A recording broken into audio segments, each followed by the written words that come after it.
This is Made for More Living with Johnny Jennings, powered by eXp Realty. Online at madeformoreliving.com. Man, I freaking love Margaret. Yeah. She's such a room lifter. I'm telling you, she reminds me of Magnum P.I. Remember the show from the 80s? Yes. Him and his little red Ferrari and Yep. that amazing theme song. And she just gets to the bottom of those mysteries. She finds the truth. So I'm thinking a Netflix show with Margaret P.I. in her little blue Ferrari, Yep. or some kind of reporter that goes to Washington and finds the truth. You remember that Margaret lady? P.I. You remember that lady that was on the show a while ago that had a stalker and she was doing all this? Yes. Hey, if you have a stalker, call Margaret. She'll figure it out for you. Right. And she'll even apply justice in the situation There if you it's go. needed. If needed. No judge or law enforcement required. Man, I used to have long curly hair, and Valerie thought it looked exactly like Tom Selleck's hair. Wow. She was so And that's bummed out. why, That's why you got a date with her. That's why, yeah. Not only That's a date, right. that's why she married me. And oh, really? Were you driving a little red Ferrari? Curly brown hair. No, what was Maybe I that's driving? what did it. I was driving an old single cab Toyota pickup. In Dalinga. Or On Kalinga. Kalinga, on Which, by the 33. way, you sent me a video of Kalinga. I guess they won the championship in football, right? Yep. High for their school division. football? Yeah, first time since I think the early 90s, 91. Wow, something like good that. for them. Something Yeah. to be proud of. There you go. Something to put on that sign on the freeway because you had the number one mascot, right? Yep, the Now you horn have toad. the high school football championship. They're champs, yeah. Before you know it, they're going to be getting an In-N-Out and a Chick-fil-A, Oh, man. and that town is just going to be booming. You want to know the hottest place for real estate in California? Kalinga. Kalinga, it's an up-and-comer. Up and comer. Yep. Man, that's so funny. And You then remember your that. house where you grew up is going to be like a landmark. Yeah. This is the home of Johnny Jennings. Well, didn't you hear, I think you were telling me, that Ronald Reagan's house here in Sacramento. Yeah, in East Sacramento. It's one of those Tudor Yep. houses. And I guess It's a cool place. It is. It's very awesome. And I've walked by it and waved Yeah. at it. Yep. I've taken pictures, and gone by, but I guess nobody's going to live in it now because it's going to be a landmark. I guess I don't really like that, but whatever. You don't like it becoming a landmark? Well, the thing about being the neighbors, like that sucks for the neighbors. Like, Because then I would assume they're going to have tours and stuff like that, yeah, right? what's that do? What's that do for the neighborhood? Who's maintaining the home? Who's paying for that? Doesn't it become like a museum? It can, but I just don't know who's paying for it. Like, who is it? The state or is it the government? Or is I would it assume. privately? Yeah, I don't know. So I don't know. And then, but I'm nothing against Ronald Reagan. He was one of my favorite presidents. But I don't know. I'm just not a big fan of the whole. Because then, Right, like, because it changes the neighborhood. You're right. It changes, yeah. And Yeah. it was a cool house. Like, selfishly, I thought it would be cool maybe someday to own the home. Right. And live there. But then let's say you do own that home. Because the Savages who owned the River Cats, they lived in that home for a long time. But let's say you own the home, then you're going to have all these looky-loos who come by your house That's all true, the too. time. And Yeah, they're like, that's oh, true. that's Ronald. And knocking on the door, oh, is this Ronald Reagan's old house? We Yeah. wanted to look. And so you have to deal with that. So maybe it's a hard home to sell. Yeah, you know? that's a good point, too. Yeah, and you already have the looky-loos anyways, like me in your front yard Yeah. taking a video and a picture, You've been one of those people. I've been one of those people, absolutely. But I wonder if Newsom's house in Fair Oaks, because he recently moved, I wonder if his house in Fair Oaks is going to He moved to, well, no, he's got historic two landmark. homes. He's got property still here in Sacramento, and then he bought that multi-million dollar estate in Marin County. So he still has, I think he still has his home in Fair Oaks, right? I don't know. Or are you working on that deal? Oh, man. That would be fun. That's a super cool house. Like, if you haven't... In Fair Oaks? Oh, yeah. Where in Fair Oaks is it? I'd have to look it up, but it's fair. It's down like a cul-de-sac, like a dead-end street, has beautiful views. Not gated.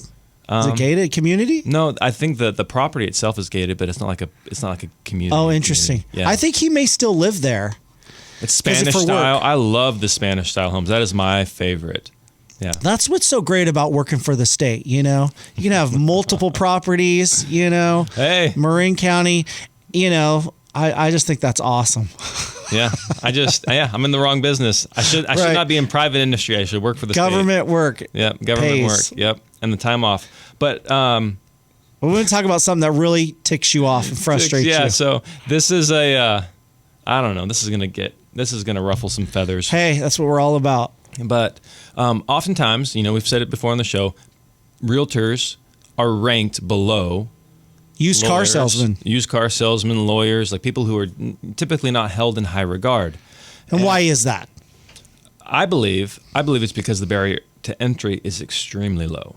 like extremely low. Before you even get to that, why does the public look poorly on real estate agents? Because most of them are pretenders. Most of them do it. What does that mean? Like they do it part-time. It's a hobby for them.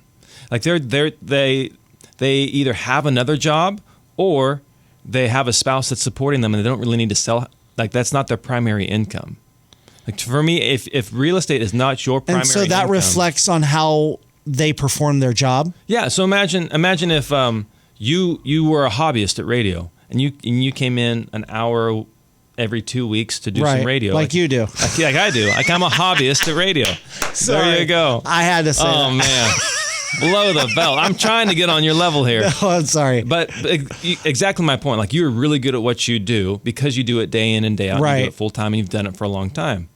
If somebody's only doing it part time every now and then, if they're selling one house a quarter, one house a year, and there's a lot of agents out there that are doing that. And that's who the public's interacting with. They're interacting with the pretenders. They're interacting with the people. And what is that kind of interaction like that gives off that negative? They never call me back. They don't know what they're doing. They told me this was going to happen, and then it didn't. They said they could get this price, and then they couldn't. They said they would find me the house, and that they would negotiate this for me, and it didn't happen. Like, it's just... I'll give you my perspective, because I agree with all those points. Yeah. They don't seem competent or they seem like they're winging it, per se. Yep. And then that leads to desperation. And you feel like you get a lot of real estate agents that act like they're desperate, or they're just trying to sell you. Like they don't know what they're doing and they're just trying to sell you instead of helping you. Yep. And I think that's the impression that the public gets from hobbyist real estate agents that you feel like need to be weeded out. Is that going too far? No, they 100% should not be in the industry. Like they 100, like, that's so in order to, I believe, because I bet you some people are listening saying that's not fair. Life isn't fair. I'm talking about what is right for the consumer. That is what I'm focused on. I'm not talking about what's right for the real estate agent. I'm talking about what's right for the consumer. And ultimately, what's right for the consumer will be right for the realtor down the road. So for the person that has made this their profession, that is doing this 40, 50, 70 hours a week, they are going to benefit if all those other part-timers are no longer in the industry creating noise. Like they're recording a TikTok video and they have 300,000 views, but they haven't sold a house. But that's the perception of real estate agents, is they think all realtors are like that, and that's not the case. And so in order to do that, my solution is to raise the bar. So it costs less than $2,000. It's about a 3-month process if you go as quickly as possible, 3 to 4-month process to get your real estate license. So 1, you can get your real estate license really quick, and 2, it's really affordable. Like, I understand $2,000 is a lot of money, but how much do you have to pay to go to college? How much do you have to pay to become a teacher, to become a doctor, to become an engineer? Way more than $2,000. And the realtors that I interact with, the good ones, are making more money than an engineer, than a doctor, than a chiropractor. So you think making it more challenging, there needs to be a bar in order to get into the industry. Yeah. But then, and I'm going to push back, then who's able to become a real estate agent? What type of person? Somebody that's committed to the industry. Somebody that maybe is in an apprenticeship role, maybe a non-licensed role for a period of time, and then saves up their money and then is able to now become a real estate agent. How is somebody able to become a teacher? How is somebody able to do anything? Like, teachers make way less money than what a realtor can make. A professional, right? A committed realtor, one. A professional realtor. Like, if you're not making more than $250,000 a year, then you are a pretender in real estate. Oh, wow. That's Absolutely. a big statement. You are a pretender. Yeah. Or you're working your way up and you're trying to gain that sure. gain that level. But if you've been doing this for 10, 15, 20 years and you're making less than $250,000 a year, then what are you doing? Like, I don't understand.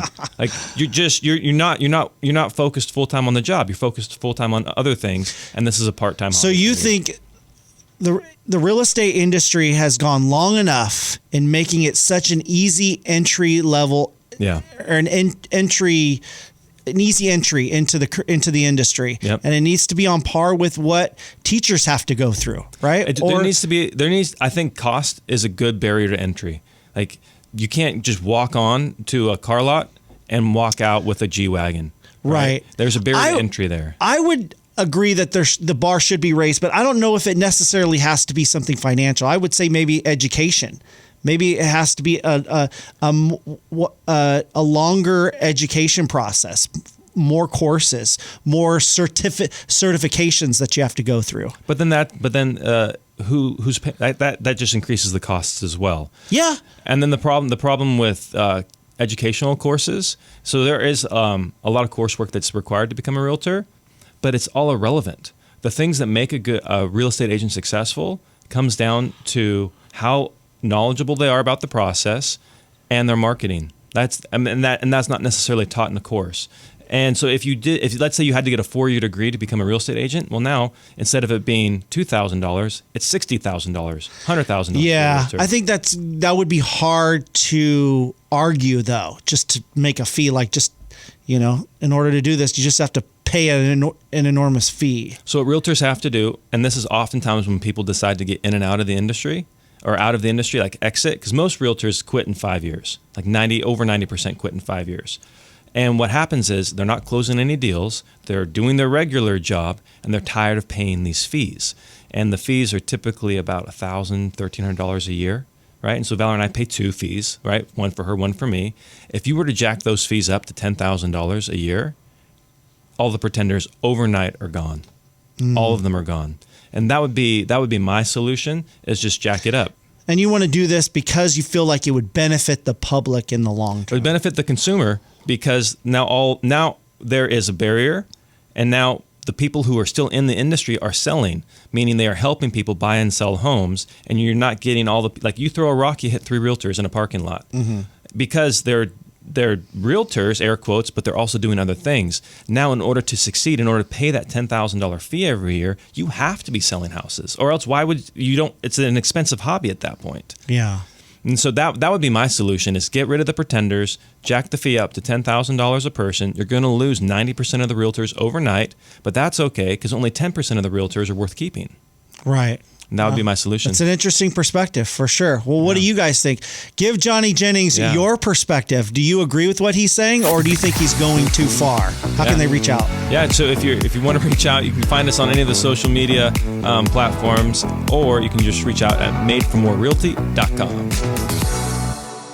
So are you finally ready to move out of state, or maybe you're looking to upgrade or downsize? Whatever your situation, Johnny Jennings can make the process super easy and simple. In fact, they'll get you at least 3 cash offers on your home in as-is condition. No need to do showings or organizing or staging or all of those costly repairs. Just reach out to Johnny Jennings and the Tom Daves team at Made for More Realty. There's a reason why they've been voted #1 team in Roseville for the past 3 years, why they have more than 800 5-star Google reviews. So if you're looking to transition into a new type of living space, whether it's moving out of state, bigger home, smaller home, Johnny Jennings can help. Just Google Made for More Realty and Johnny Jennings today and get more for your home.